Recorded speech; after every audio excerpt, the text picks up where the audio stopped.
síncrona. En un momento vamos a ver los temas que va a abarcar. Ya estamos en el bloque número 2, que es componentes químicos de los seres vivos. La sesión pasada vimos bioelementos primarios y secundarios y también vimos parte de las biomoléculas. El día de hoy vamos a seguir retomando esos temas y aparte de vitaminas y las propiedades nutricionales de los alimentos. También es un tema relativamente corto, no nos va a llevar mucho tiempo y son temas relativamente también sencillos.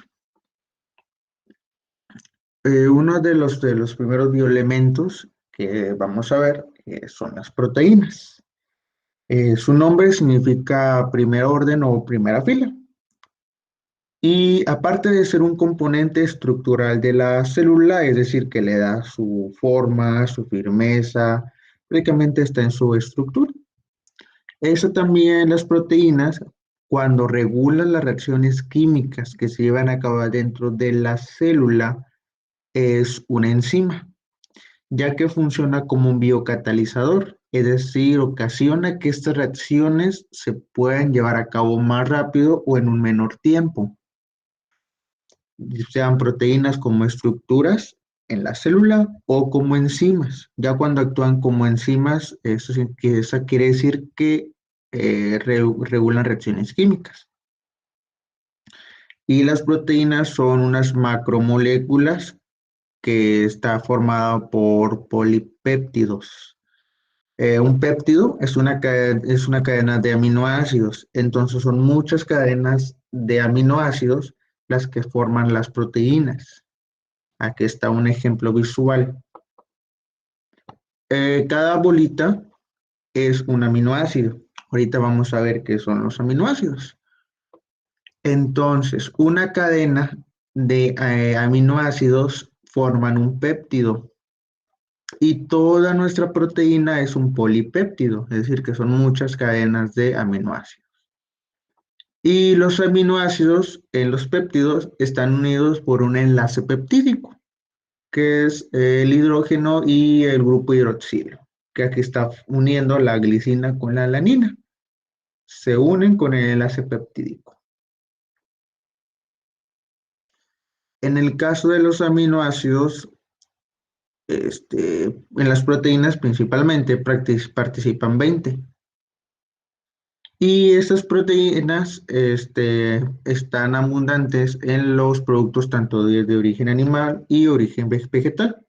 Llámesele el pescado, la carne, los productos lácteos o también en algunos semillas, como por ejemplo la soya, que también es rica en proteína. Aquí hay una tabla con los 20 aminoácidos. Aquí pues está su estructura química en el centro. A la alanina se puede representar con la letra A, la glicina G y así sucesivamente. Cada aminoácido puede representarse por una letra. Solamente participan 20 aminoácidos en el ser humano, ya que hay más de 500 aminoácidos en la naturaleza, pero solamente 20 son aminoácidos esenciales que los necesitamos consumir constantemente de los alimentos.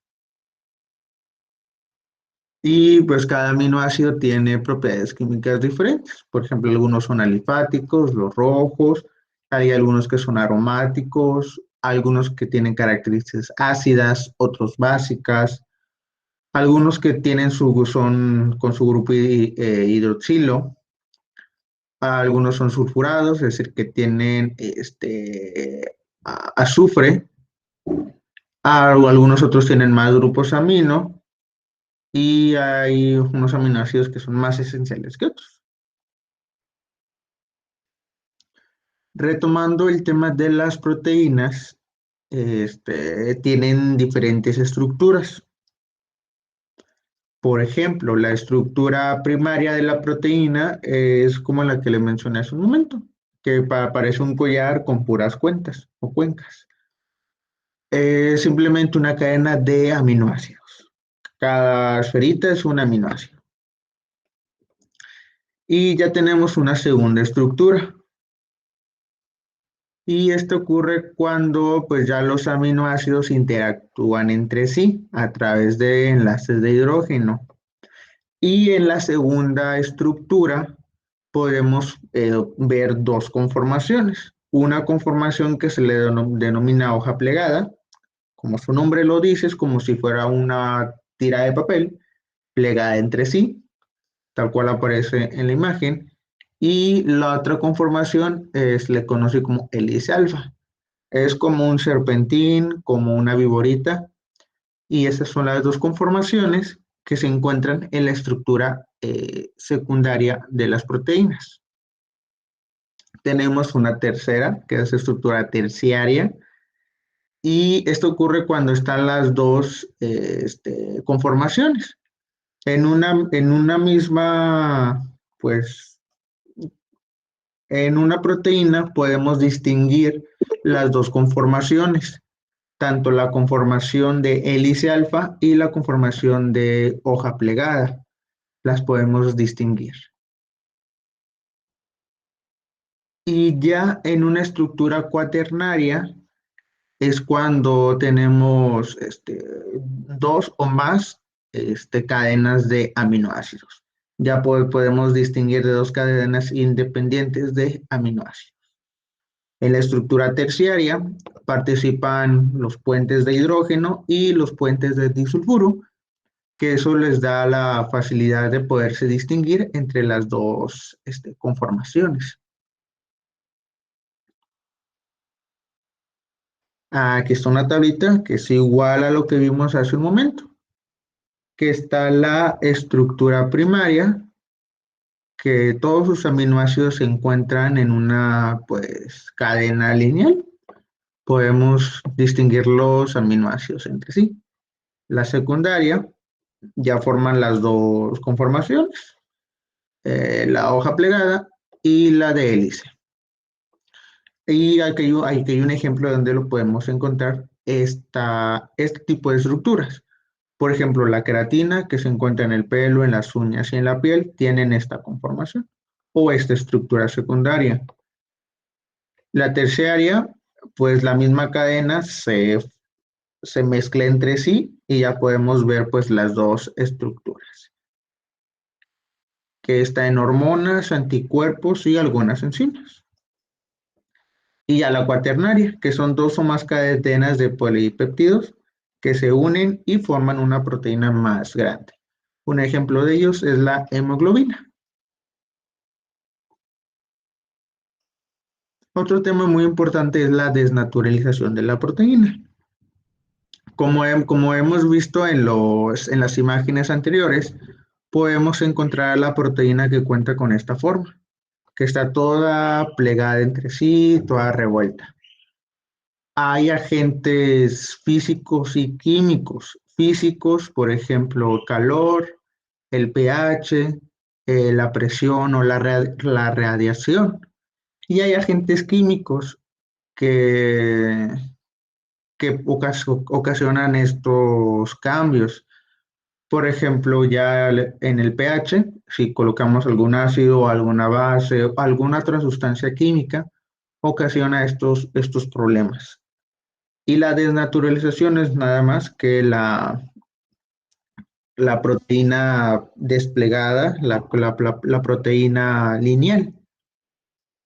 Y algunas veces se puede llamar a una renaturalización, en el cual la proteína pues, lineal la podemos otra vez hacer una proteína nativa. Un ejemplo cotidiano donde podemos observar este fenómeno es en el huevo, específicamente en la clara del huevo. Son proteínas que están en la clara de huevo, que está crudo y es transparente.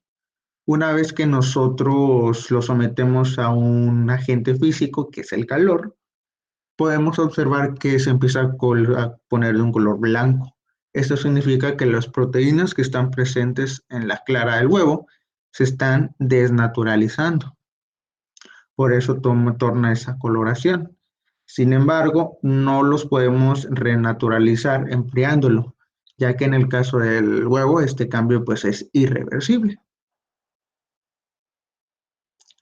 Y tenemos que las proteínas también se pueden clasificar en holoproteínas, que son proteínas simples que solamente cuentan, bueno, solamente tienen aminoácidos en su estructura.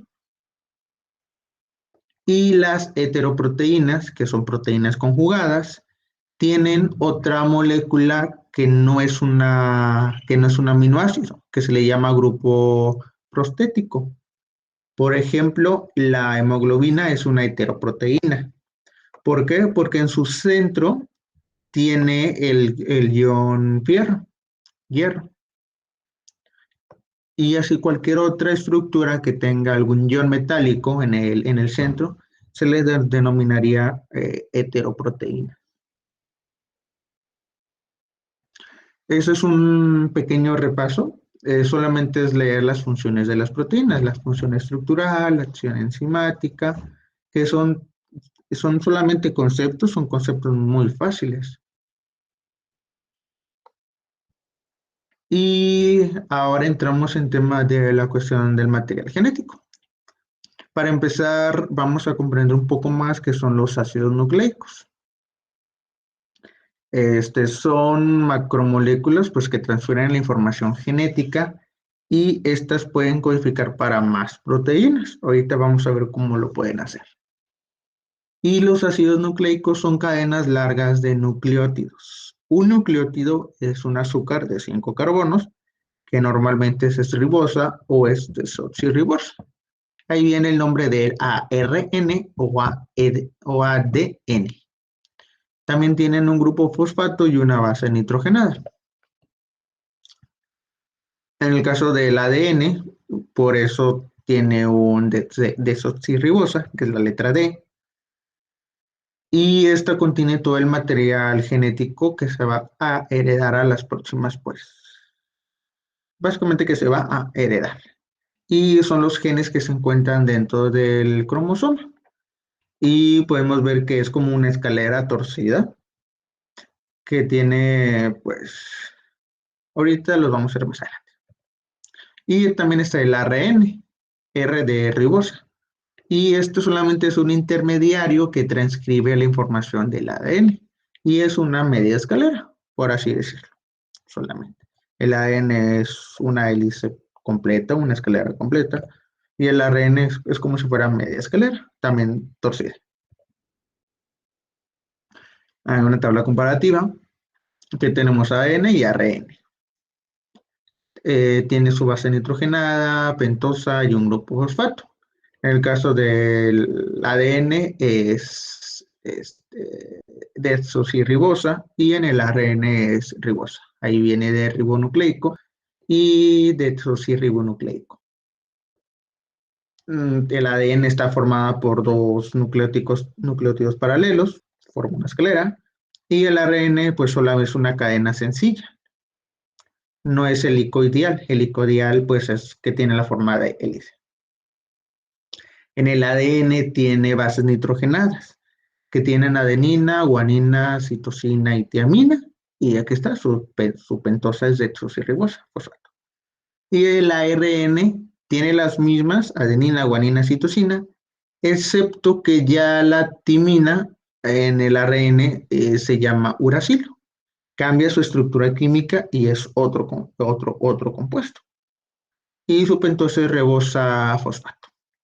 En el ARN, pues forman a los genes y en el ARN ayuda a codificar para la síntesis de proteínas. Es la que lleva el mensaje para que se empiecen a producir las proteínas. Aquí está una estructura o algo más físico. Bueno, algo para que lo podamos observar. Aquí está la citosina, esta es su estructura química, guanina, adenina, uracilo, del ARN, y el ADN también tiene las mismas, excepto por la timina. Prácticamente es el mismo compuesto, excepto que ya tiene un metilo unido a uno de sus carbonos, timina y uracilo. Todo en la parte externa, pues es el esqueleto ribosa-fosfato. En este caso del ADN es desoxirribosa-fosfato. Y cada línea de color es un nucleótido. Y en el ADN, pues ya son pares de bases. Estos se le quiere decir que están apareadas entre sí. Y siempre se va a unir, siempre está la unión entre, por ejemplo, en el caso del ADN, siempre va a ser timina y adenina. Y citosina, guanina. Siempre se van a unir esas dos. Se unen por puentes de hidrógeno, puentes de disulfuro también. Y pues en el caso del ARN va a ser similar. Siempre se va a unir la citosina con la guanina y la adenina con el uracilo. Tenemos aquí nuestra cadena de ADN. Viene el ARN para transcribir una sección del ADN. Es decir, que copia una sección del ADN. Toma un mensaje, por así decirlo. Entonces ya lleva el ARN, se le llama transcrito, que ya pues copió un fragmento, una sección de tiamina, adenina. Adenina debería estar tiamina, pero como es ARN es uracilo. Citosina, guanina, adenina, timina y así sucesivamente. Luego el transcrito se va a ir a un organelo que se llama ribosoma, el cual va a hacer una traducción. Va a traducir lo que dice el ARN a formato de proteína para formar un polipéptido. En este caso, tres aminoácidos forman un codón y cada codón corresponde a un aminoácido diferente. AUG, AUC, AUCG, UAA, pues va a tener un aminoácido diferente y es como el ribosoma va a saber qué proteína le corresponde a cada uno. Ahora, en el caso de las vitaminas, se sabe que son componentes o compuestos orgánicos. Estos no pueden ser sintetizados por las células o por los seres humanos. Y nosotros algunas veces las células o nosotros lo requerimos para que acompañen a las enzimas y funcionen como coenzimas, es decir, que les ayuden a llevar a cabo una reacción o que puedan activar ciertas funciones que la enzima por sí sola no puede hacer. Y se pueden clasificar en vitaminas liposolubles, que son solubles en grasa, por la parte lipo, e hidro, que son solubles en agua, en grasas y en agua. Las solubles en grasas es la A, D, E y K, y las en agua es la B y C. Aquí está una imagen para hacerlo más gráfico. Aquí están las hidrosolubles, que es la B y la C, que las podemos encontrar en algunas frutas y verduras. Ya sabemos que la naranja es rica en vitamina C, el kiwi, el pimiento, la fresa, y la vitamina B, pues en pescado, en elotes, bananas, leche, queso, aguacate. Y a las vitaminas liposolubles, que son solubles en grasa, también los podemos encontrar en algunas frutas y verduras, que es durazno, zanahoria. La vitamina D, que el sol es una fuente de vitamina D. La vitamina E de los aceites y la vitamina K, pues también de algunos frutos. Esta es su clasificación, que son solubles en grasa o solubles en agua. En el caso de las liposolubles, pues aquí están. La mayoría las podemos encontrar en los productos, pues, lácteos o en las frutas y verduras. Algunos ejemplos de la deficiencia de estas vitaminas, en el caso de la D, que también se conoce como calciferol. Si nosotros no consumimos suficiente vitamina D, podemos obtener pues caries dentales, lento desarrollo en huesos y dientes. En el caso de las vitaminas hidrosolubles,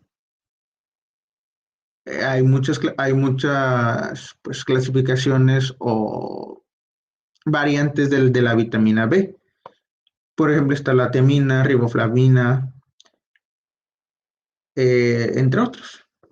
Una deficiencia, por ejemplo, en la vitamina C, que es la que la mayoría que consumimos, es que podemos tener pues debilidad, podemos obtener encías inflamadas y sangrantes.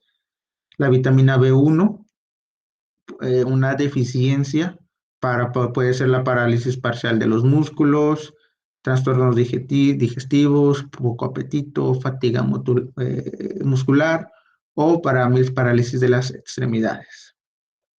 La B12, que es una vitamina pues también muy sonada en la propaganda, que se encuentra en el hígado, riñón, carne, leche y sus derivados, por ejemplo el queso, yogur, etcétera, también en el huevo. Si nosotros no consumimos suficiente vitamina B12, podemos tener anemia y alteraciones en el sistema nervioso. Pues, prácticamente es pues, una dieta balanceada entre frutas, verduras y algunos productos de origen animal. Y aquí están también donde los podemos obtener. Esta es una diapositiva más gráfica. Aquí está la vitamina C, que se obtiene en la mayoría de las frutas y puede ser ayuda a que nuestros dientes estén mejor, a la defensa de nuestro organismo, algunos otros a los huesos. La B12 nos puede favorecer a la vista y a tener más energía y entre muchas otras características. En el caso específico de los alimentos, tienen diferentes funciones, no solamente la de la nutrición, que es una de las más, pues, la más importante, de obtenemos nuestra energía y materia para formar nuestro cuerpo. Por ejemplo, la función plástica es de aquí es donde nosotros obtenemos la materia pues, para crecer y reparar partes del cuerpo que sufrieron algún accidente o algún incidente, alguna cortadura, este, alguna rasgadura, algo interno o algo externo.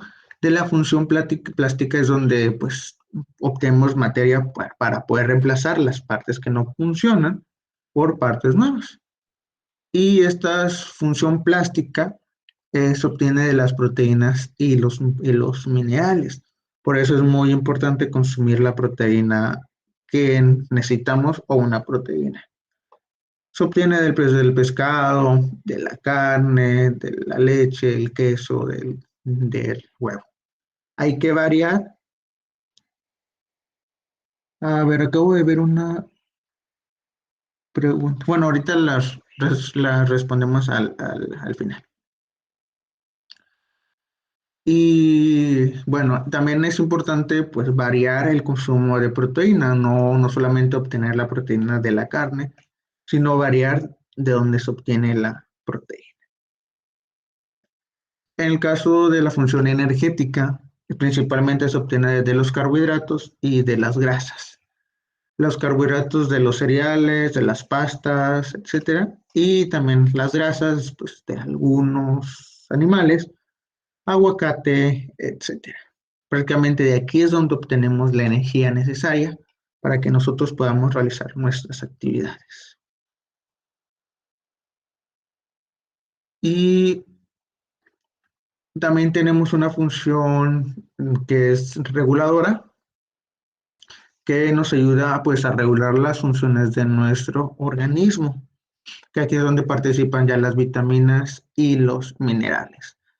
Regular funciones del organismo es decir, pues cuando tenemos frío, mandar la señal de que hace frío, cuando hace calor, poder básicamente regular las funciones metabólicas que ocurren en el interior, tanto las reacciones enzimáticas que necesitan pues ciertos minerales o ciertas vitaminas.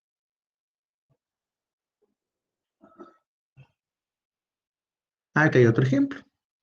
La función plástica, como ya vimos, en los alimentos lácteos. Proporcionan pues el calcio, proteínas, grasas y vitaminas. No necesariamente solamente la función plástica va a servir para la función plástica, porque el alimento aparte contiene vitaminas y minerales. En el caso también de la función plástica, que los carnes, pescados y huevos, que principalmente apoyan a la función plástica, pero también tienen grasas, hierro, fósforo y vitaminas. Función energética, reguladora y plástica, pues los tubérculos, leguminosas y frutos secos, prácticamente tienen proteínas y azúcares que son carbohidratos. Función reguladora, pues las frutas y verduras, que son ricos también en azúcares, en vitaminas y minerales. Y la función energética, pues principalmente la pan, pasta, cereales y azúcar. Y pues, las grasas y los aceites y la mantequilla, que son ricas en grasas y vitaminas. Prácticamente es un alimento nos puede ayudar pues para tanto función plástica, función energética y función reguladora. Y básicamente es todo lo que tenemos preparado para la sesión del día de hoy. Entonces, si alguien tiene alguna pregunta, no la puede mencionar en este momento. Aquí menciona cuál sería un cambio reversible. Mencionas de la desnaturalización de las proteínas. Sí, maestro, es de eso.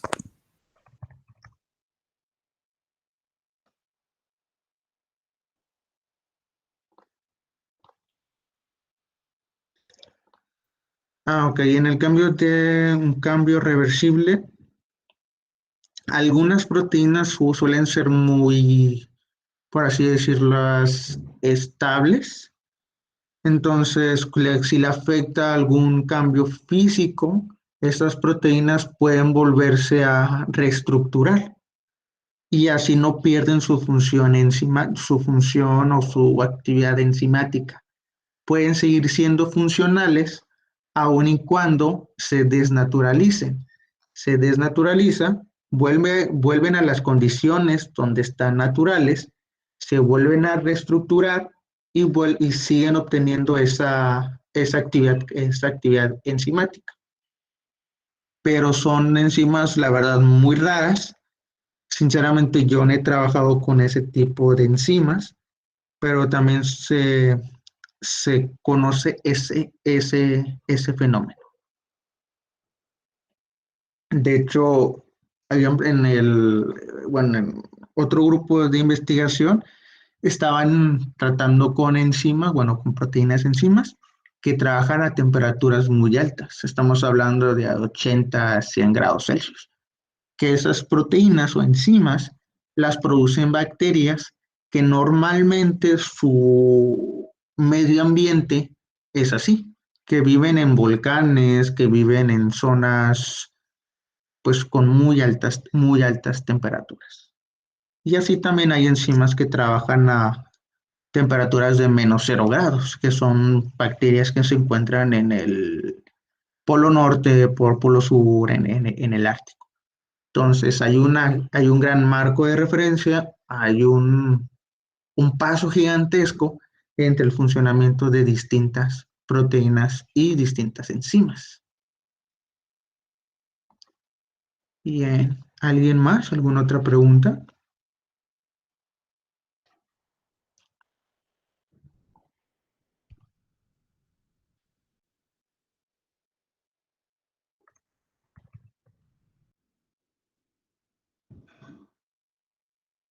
Igual con las actividades, igual si llegan a tener alguna pregunta posterior de las actividades o de las preguntas del siguiente cuestionario, me pueden enviar un mensaje y yo con gusto les respondo. Igual si tienen inconvenientes o problemas con las actividades que son en equipo, me pueden enviar mensaje y lo podemos solucionar. El punto aquí, el objetivo, es que ustedes realicen sus actividades, tengan su calificación y puedan acreditar el curso y continuar en los siguientes tetramestres. Ese es nuestro objetivo principal, que ustedes puedan eh, seguir realizando sus actividades para pasar el tetramestre. Muy bien, si no hay ninguna otra pregunta, podemos dar por finalizada la clase. Nos estaremos viendo la siguiente semana. Que tengan buena noche. Hasta luego, maestro. Gracias, profe.